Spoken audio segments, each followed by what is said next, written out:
नमस्कार विद्यार्थी मित्रांनो, आजच्या या व्हिडिओमध्ये तुमचं स्वागत आहे. तर तुम्हाला माहितीच आहे की इयत्ता 6वीचा इतिहास आपण प्रश्न उत्तर स्वरूपात घेत आहोत.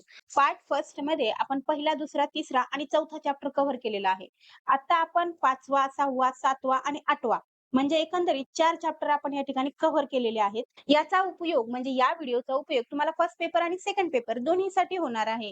जर तुम्ही फर्स्ट पेपर देत असाल तर त्यामध्ये परिसर अभ्यासासाठी, त्याचबरोबर तुम्ही जर सेकंड पेपर देत असाल तर त्याच्यामध्ये सामाजिक शास्त्रमध्ये याचा तुम्हाला उपयोग होणार आहे.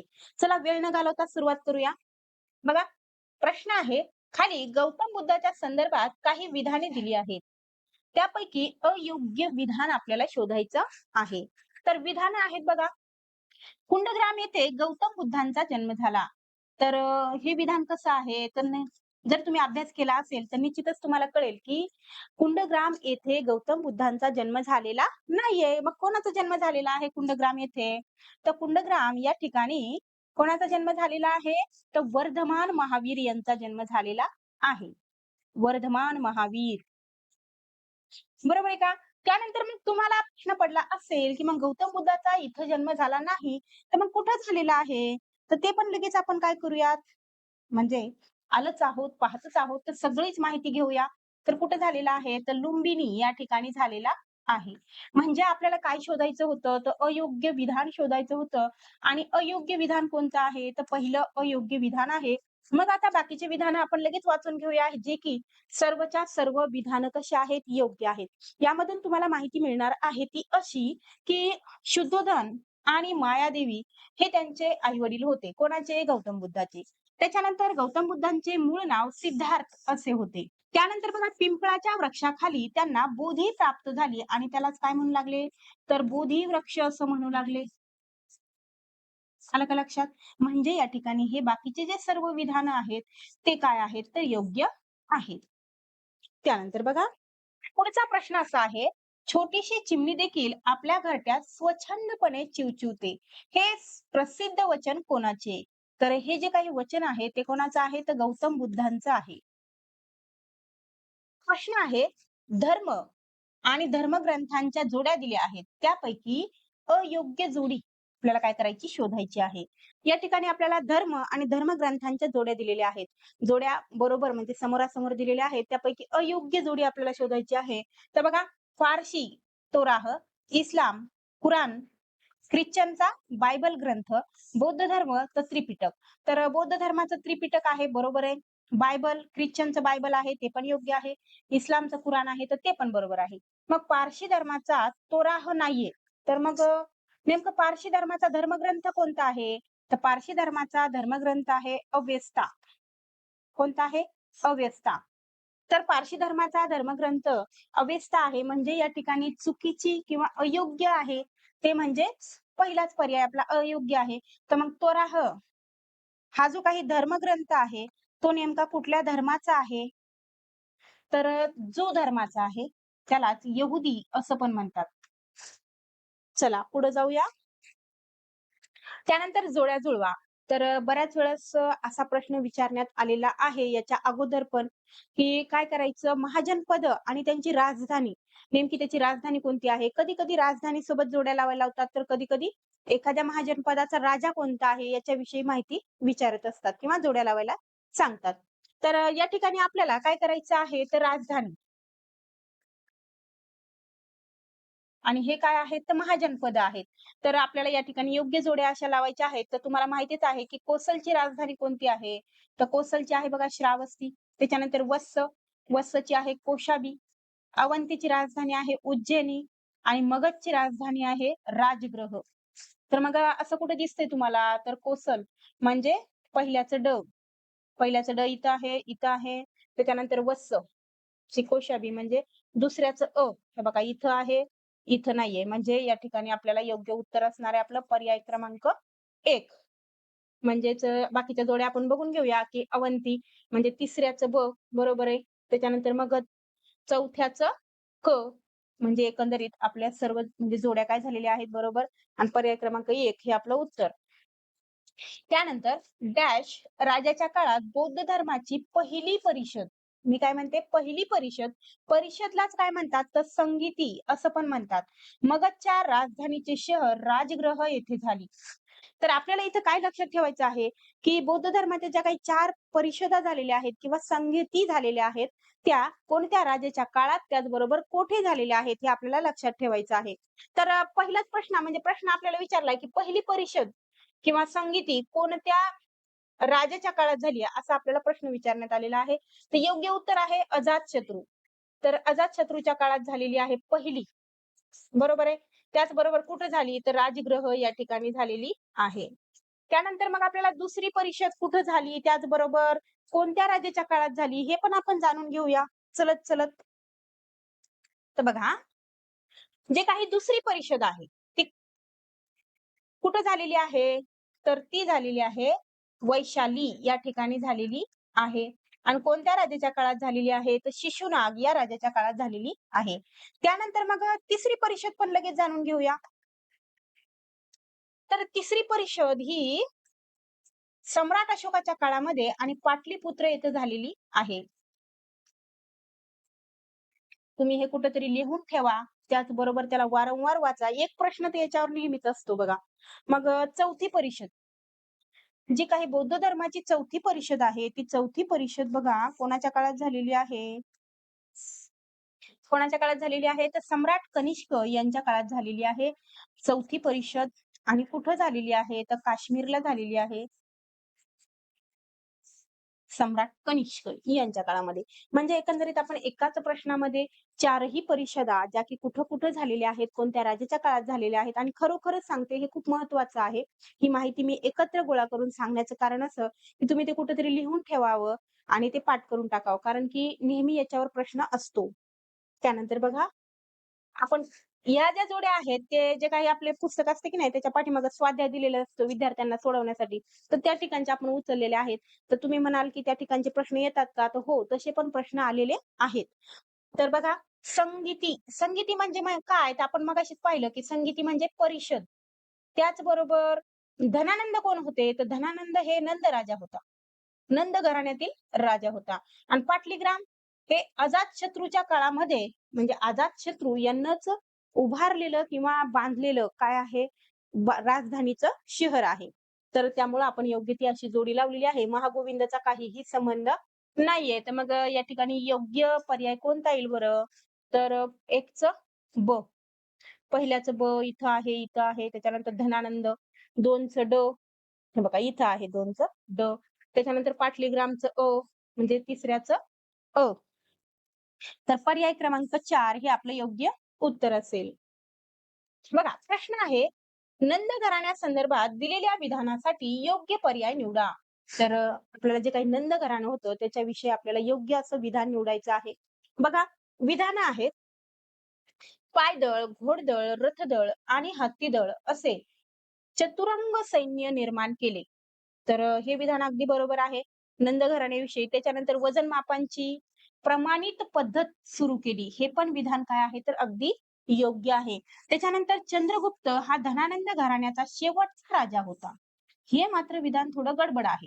कारण की चंद्रगुप्त हा नंद घराण्याचा राजाच नव्हता ना. म्हणलं तर ते चंद्रगुप्त पहिला आणि चंद्रगुप्त दुसरा हा गुप्त घराण्याचा येईल, की नाही? आणि चंद्रगुप्त मौर्य म्हणलं तर मग हे तर मौर्य घराण्याशी संबंधित असेल. तर या ठिकाणी धनानंद घराण्याचा शेवटचा राजा हा कोण आहे? चंद्रगुप्त आहे असं म्हणलेलं आहे. म्हणजे हे विधान काय आहे? योग्य आहे. हे विधान काय आहे? तर चुकीचं आहे. मग नंद घराण्याचा शेवटचा राजा आपल्याला माहित पाहिजे. तर तो कोण आहे? धनानंद आहे बघा. कोण आहे? धनानंद. नंद लक्षात राहते ना नंद राजा, धनानंद. तर तुम्हाला याचं थोडक्यात माहिती सांगते कारण कसं आहे, आपण त्याला जेव्हा छोटे-छोटे म्हणजे गोष्ट स्वरूपामध्ये ऐकतो ना, तेव्हा आपल्या बऱ्याचशा गोष्टी काय होतात लक्षात राहतात. तर मी पण असं ऐकलेलं आहे, पुस्तकात असं दिलेलं नाहीये. पण बघा, जो काही धनानंद राजा होता, याचा पराभव कुणी केलेला आहे? तर चंद्रगुप्त मौर्याने केलेला आहे. तर हा जो काही धनानंद राजा होता की नाही, तो अतिशय क्रूर वृत्तीचा होता. तो काय करायचा? प्रजेला त्रास द्यायचा. त्याचबरोबर हे जे काही चंद्रगुप्त मौर्य होते की नाही, चंद्रगुप्त मौर्याचे गुरु किंवा मग चाणक्य ऋषीकडून काय केलेली होती? विद्या प्राप्त केलेली होती. चाणक्य ऋषीकडून काय केलेली होती, तर विद्या प्राप्त केलेली होती आणि मग संबंध असा होता, की ह्या धनानंदानं काय केला होता, तर चाणक्य ऋषीचा काय केला होता, अपमान केला होता आणि मग त्याचा बदला म्हणून त्याचा जो काही काय म्हणता येईल त्याला शिष्य आहे. कोण आहे शिष्य? तर चंद्रगुप्त मौर्य आहेत. मग चंद्रगुप्त मौर्यानं काय केलेलं आहे, तर धनानंदाचा पराभव केलेला आहे. म्हणजे ते नंद राज्य या ठिकाणी काय झालेलं आहे, तर एक प्रकारे नंद राजाचा काय झालेला आहे, तर शेवट झालेला आहे. नंद घराण्याचा शेवट होऊन त्या ठिकाणी चंद्रगुप्त मौर्यानं आपली सत्ता मगधवर काय केलेली आहे, स्थापन केलेली आहे. अशा पद्धतीनं म्हणजे या ठिकाणी हे विधान काय आहे, तर चुकीचं आहे. चंद्रगुप्त मौर्याने नंद राजवटीचा शेवट केला. तर हे तर विधान काय आहे, योग्यच आहे. आपण या ठिकाणी आत्ताच पाहिलेलं आहे, की कशा पद्धतीनं कोणी कोणाचा शेवट केला किंवा कोणी कोणावर आक्रमण केलं. म्हणजेच आपल्याला काय करायचं आहे, तर आता योग्य पर्याय निवडायचे आहेत. तर इथं तुम्हाला काय योग्य दिसतंय, तर अयोग्य आहे. त्याचबरोबर ब आहे आणि ड आहे. असा कोणता पर्याय आहे, तर फक्त अ, ब आणि ड योग्य. म्हणजे पर्याय क्रमांक 3. तर निश्चितच तुम्हाला सर्व गोष्टी समजत असतील असं समजून आता आपण पुढे चलूया. त्यानंतर बघा डॅश राजाने पर्शिपोलिस हे राजधानीचे शहर उभारले. तर तो कोणता राजा होता ज्याने की पर्शिपोलिस हे शहर उभारलेलं आहे? तर तो राजा होता सम्राट दारायुष. याने बघा दारक नावाचे एक चलन काढले होते. काय दारिक नाव होतं वाटतं त्या चलनाचं. तर यामुळे काय झालं होतं, तो व्यापार सोपा झाला होता. काय होता? व्यापार सोपा झाला होता. त्यानंतर बघा, खाली दिलेल्या विधानासंदर्भात योग्य पर्यायाची निवड करा. तर आपल्याला योग्य असा पर्याय निवडायचा आहे. विधान आहे सिकंदराने भारतातील जिंकलेल्या प्रदेशाच्या व्यवस्थेसाठी नेमलेल्या ग्रीक अधिकाऱ्यांना सत्रप असे म्हणतात. तर हे विधान अगदी योग्य आहे. ज्यावेळेस सिकंदर यालाच अलेक्झांडर असं पण म्हणतात, की यानं काय केलं भारतावर आक्रमण केलं, अनेक प्रदेश जिंकून घेतला. परंतु शेवटी नंतर तो आपल्या मायदेशी जाण्याचा त्याने निर्णय घेतला. मग तो परत जात असताना त्याने जे काही जिंकलेले प्रदेश आहेत, ते जिंकलेले प्रदेश आपले जे काही सोबती होते त्यांना काय केले वाटून दिले आणि वाटून दिलेल्या प्रदेशालाच म्हणजे वाटून दिले आणि त्या ठिकाणी काही अधिकारी नेमले, तर त्याला सत्रप असं म्हणतात. याच्याविषयी पण प्रश्न विचारण्यात आलेला आहे. तर हे विधान काय आहे? योग्य आहे. त्यानंतर ब विधान आहे बघा, सिकंदराच्या आगमनामुळे भारत आणि पश्चिमेकडील जग यांच्यातील व्यापार वाढला. तर हे पण विधान काय आहे? ते योग्य आहे. ते गांधार चित्रशैली वगैरे ते सगळं याच्यामुळे झालेलं आहे. म्हणजे या ठिकाणी काय, तर हे दोन्ही विधानं काय आहेत? ते योग्य आहेत.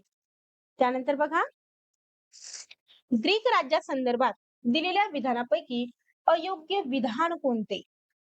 तर ग्रीक राज्याविषयी आपल्याला विधान पाहायची आहेत. बघा, ग्रीक मूर्तिकलेचा भारतीय कलाशैलीवर प्रभाव पडला. त्यातून गांधार या नव्या कलाशैलीचा उदय झाला. तर हे अगदी योग्य आहे. आपल्याला अयोग्य निवडायचे ना, मग हे योग्य आहे. बघा पुढं. ग्रीक राजांची नाणी ही वैशिष्ट्यपूर्ण होती. तर हे पण बरोबर आहे. त्यानंतर ग्रीक नाण्यावर एका बाजूला सिंहाचे म्हणत आहेत, सिंहाचे, तर दुसऱ्या बाजूला नागदेवतेचे चित्र असत. हे वा हे वाक्य मात्र चुकीचं आहे. ज्यांना पुरेपूर म्हणजे शालेय पुस्तकांचा रेगनारेग वाचली आहे, त्याचबरोबर परत-परत रेगनारेग बरेच जण कसं करतात, की एकदा वाचलं म्हणजे ते पुस्तक परत पाहायचं नाही, असं ठरवतात किंवा त्यांना वाटतं एकदा पाहिलं म्हणजे झालं. ते काही स्वामी विवेकानंद नाहीत, काही नाहीत.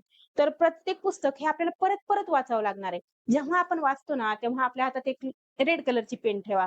मग जे महत्वाचं वाटलं त्याला थोडंसं त्या शब्दाला गोल करा. त्याचबरोबर त्याला अंडरलाईन करा. अशा पद्धतीनं तुम्हाला लक्षात ठेवता येईल आणि दुसऱ्या वेळेस जेव्हा तुम्ही वाचत असाल ना, तेव्हा एखाद्या हिरव्या कलरचा किंवा एखाद्या आकाशी कलरचा असा कुठलाही पेन वापरा ना.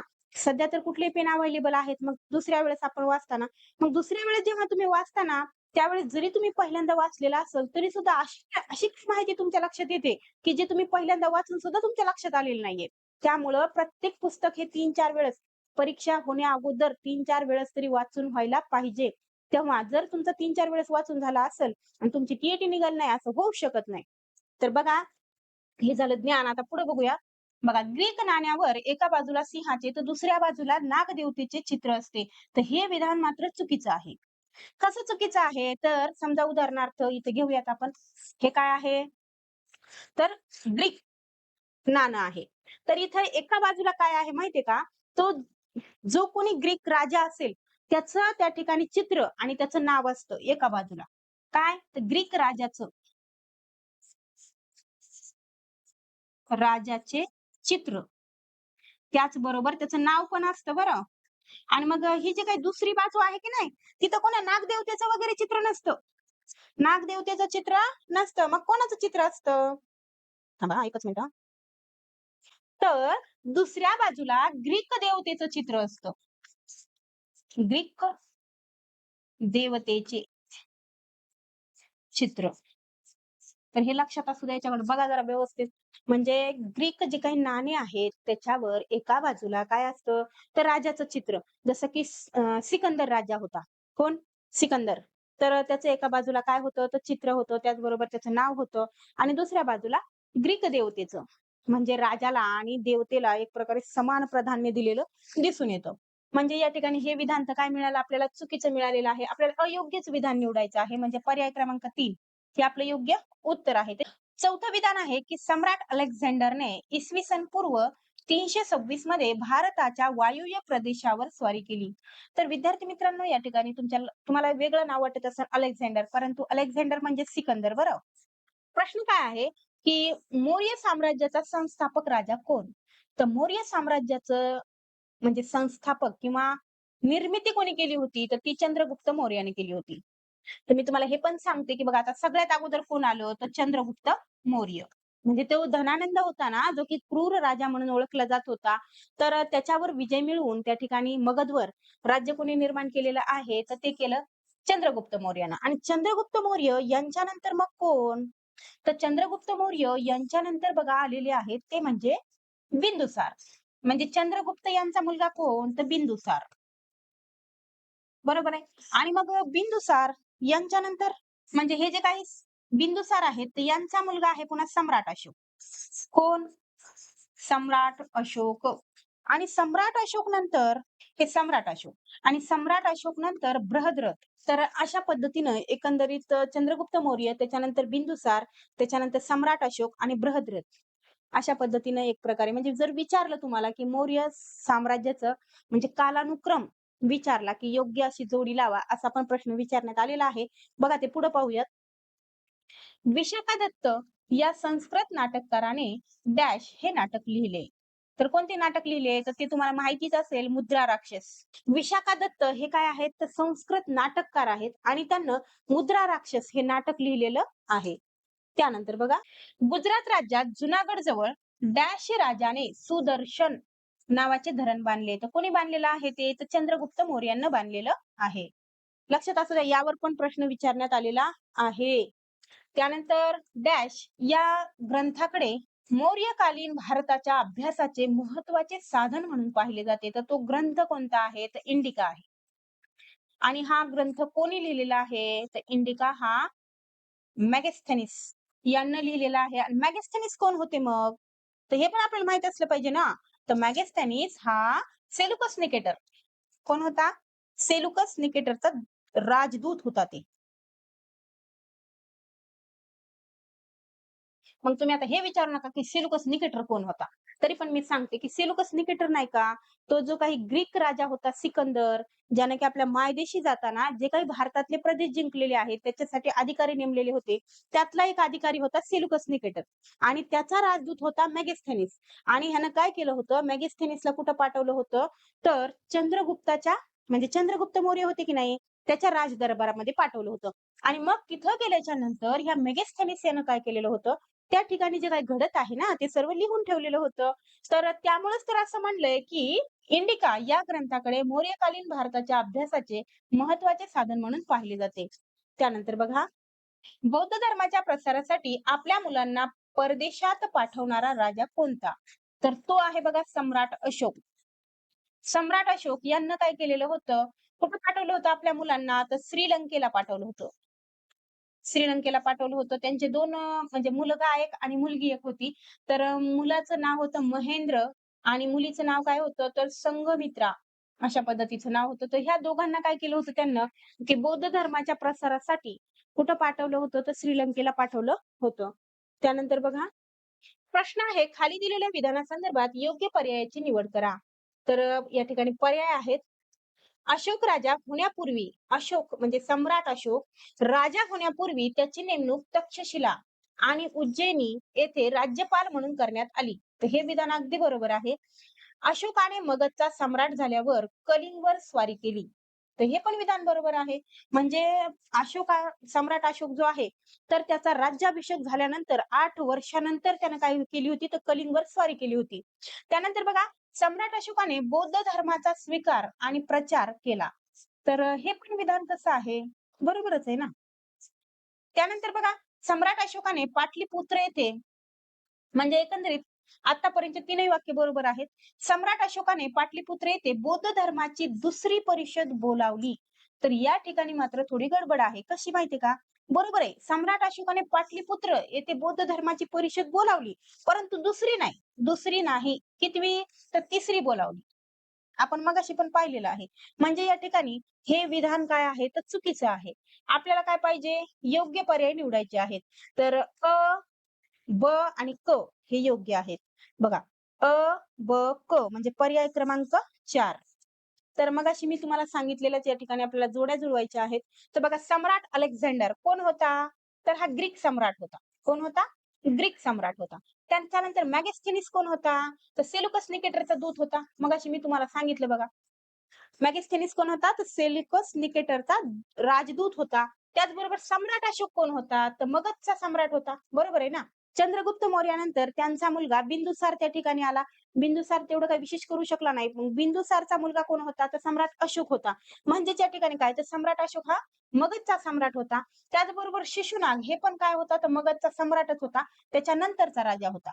तर या ठिकाणी आपल्याला योग्य असा पर्याय निवडायचा आहे बघा. तर पहिल्याच ब इथं पण आहे, इथं पण आहे. त्यानंतर मेगास्थेनिस म्हणजे दुसऱ्याचं अ, बरोबर आहे. त्याच्यानंतर सम्राट अशोक म्हणजे क घ्या किंवा ड घ्या. कारण कसं आहे, दोन्ही पण काय आहे? मगध सम्राट आहे. त्यामुळं या ठिकाणी पर्याय क्रमांक 2 हे आपलं योग्य उत्तर असणार आहे. मौर्य साम्राटाचा योग्य कालानुक्रम दर्शवणारा पर्याय म्हणजे सगळ्यात अगोदर कोण आलं, त्याच्यानंतर कोण आलं, मग त्याच्यानंतर कोण आलं. तर तुम्हाला तर माहिती आहे, की मौर्य साम्राज्य जे आहे, मौर्य साम्राज्याचा पहिला राजा कोण होता? मौर्य साम्राज्याचा संस्थापक चंद्रगुप्त मौर्य. मग सगळ्यात अगोदर कोण येणार आहे? चंद्रगुप्त मौर्य. कुठे आहे सगळ्यात अगोदर? हा, इथे आहे बघा, चंद्रगुप्त मौर्य. त्याच्यानंतर त्याचा मुलगा कोण होता? तर बिंदुसार होता. आणि मग बिंदुसारचा मुलगा होता सम्राट अशोक आणि सम्राट अशोक नंतर कोण होता? तर बृहद्रथ.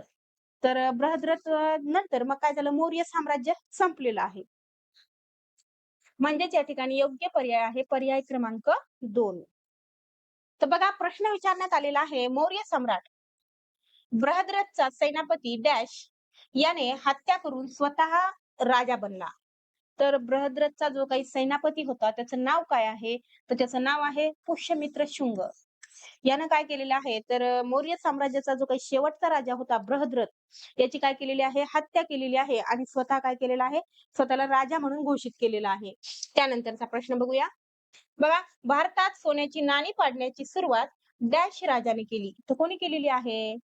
तर कुशाण राजाने केलेली आहे. सोन्याची नाणी जर सर्वात अगोदर भारतामध्ये कोणी पाडली असतील तर ती कुशाण राजाने पाडलेली आहेत. बघा, सम्राट कनिष्का संदर्भात दिलेल्या विधानापैकी अयोग्य विधान आपल्याला शोधायचं आहे. तर पहिलं विधान आहे, कनिष्काने काश्मीरमध्ये कनिष्कपूर हे शहर वसवले. तर हे अगदी बरोबर आहे, योग्य आहे. बौद्ध धर्माची चौथी परिषद काश्मीरमध्ये भरवण्यात आली. हे पण आहे बरोबर. आपण मगाशी पाहिलेलं आहे. कनिष्काच्या दरबारात चरक हा वैद्य होता. हे पण बरोबर आहे. त्याच्यानंतर कनिष्काने बुद्धचरित आणि वज्रसूची हे ग्रंथ लिहिले. हे मात्र वाक्य चुकीचं आहे. कनिष्काने बुद्धचरित आणि वज्रसूची हे ग्रंथ वगैरे लिहिलेले नाहीत. मग हे ग्रंथ कोणी लिहिलेले आहेत? तर हे ग्रंथ अश्वघोष यांना लिहिलेले आहेत. अश्वघोष.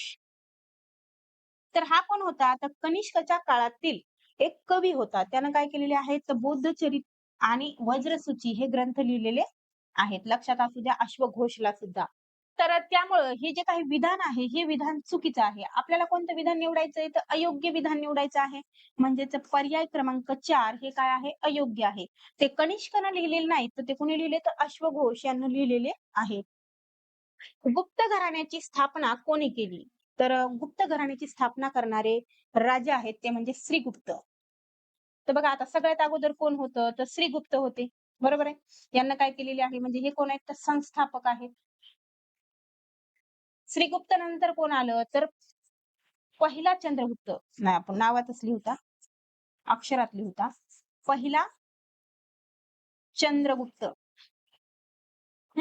म्हणजे हे पहिले आणि हे काय झाले दुसरे. त्याच्यानंतर 3 नंबरला आला समुद्रगुप्त. त्याच्यानंतर 4 नंबरला बघा दुसरा चंद्रगुप्त.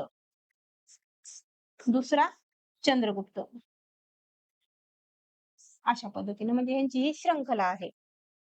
तर गुप्त घराण्याची स्थापना श्रीगुप्त यांना केलेली आहे. त्यानंतर खाली दिलेल्या विधानासंदर्भात योग्य विधान निवडा. तर आपल्याला विधानं दिलेली आहेत बघा. मेहरुली मेहरोली येथे उभा असलेला लोहस्तंभ सुमारे 1,500 वर्षाहून अधिक जुना असला तरी तो गंजला नाही. तर अगदी बरोबर आहे हे विधान. त्याच्यानंतर फायान हा चीनी प्रवासी दुसऱ्या चंद्रगुप्ताच्या काळात भारतात आला होता. हे पण विधान बरोबर आहे. म्हणजे या ठिकाणी अ आणि ब दोन्ही योग्य आहेत. हे पण लक्षात असू द्या बरं, की फायान हा कधी आला होता भारतामध्ये, तर दुसऱ्या चंद्रगुप्ताच्या राज्यामध्ये किंवा त्यांच्या काळामध्ये आलेला होता. प्रश्न आहे समुद्रगुप्त राजासंदर्भात अयोग्य विधानाचा पर्याय निवडा. तर बघा या ठिकाणी आपण पाहिलेलं आहे की गुप्त घराणं जे आहे त्यांच्याविषयी आपण त्यांची श्रंखला वगैरे पाहिलेली आहे. तर 3 नंबरचा राजा होता समुद्रगुप्त. याच्याविषयी आपण बघूया. आपल्याला अयोग्य असं विधान निवडायचंय, म्हणजे कसं तर चुकीचं विधान निवडायचं आहे. समुद्रगुप्ताच्या विजयाचे सविस्तर वर्णन प्रयागच्या स्तंभालेखात सविस्तर करण्यात आलेले आहे. तर हे विधान बरोबर आहे बरं. या लेखाला प्रयाग प्रशस्ती किंवा अहलाबाद प्रशस्ती असे म्हणतात. तर हे पण विधान काय आहे योग्य आहे. त्याच्यानंतर बघा समुद्रगुप्त बासरी वादनात प्रवीण होता. हे विधान थोडं गडबड आहे. गडबड म्हणजे काय सगळंच गडबड आहे.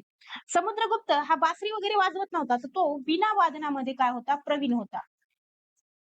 त्यानं जे काही नाणी काढलेली होती की नाही त्या नाण्यावर सुद्धा तो वीणा वाजवतानाच चित्र आहे. तो बासरी वगैरे वाजवत नव्हता, असला नाद नव्हता त्याला.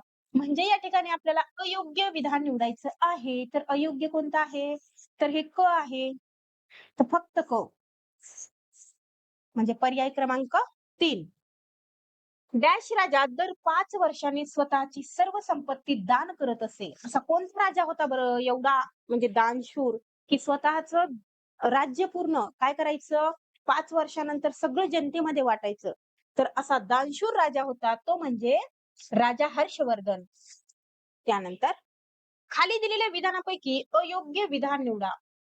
असं बऱ्याच वेळेस म्हणजे प्रश्न कसे असतात नेहमी नाही, पण बरेच असे प्रश्न असतात की अयोग्य विधान निवडा याला जास्त टार्गेट करतात. त्यामुळं आपण या ठिकाणी जास्त अयोग्य विधानावरच आपण काय केलेलं आहे टार्गेट केलेलं आहे किंवा असे प्रश्न जास्त बनवलेत. बघा प्रश्न आहे बाणभट्टने हर्षचरित हा ग्रंथ लिहिला. तर बरोबर आहे हे. आणि ग्रंथ वगैरे नेहमी विचारतात बरं. हर्षवर्धनाच्या काळात यॉन सॉंग हा बौद्ध भिक्खू चीनहून भारतात आला. तर ही पण ओळ खूप महत्वाची आहे बघा. यॉन सॉंग हा कोणाच्या काळामध्ये भारतात आला होता? तर तो राजा हर्षवर्धन यांच्या काळामध्ये काय झाला होता? तर भारतात आला होता.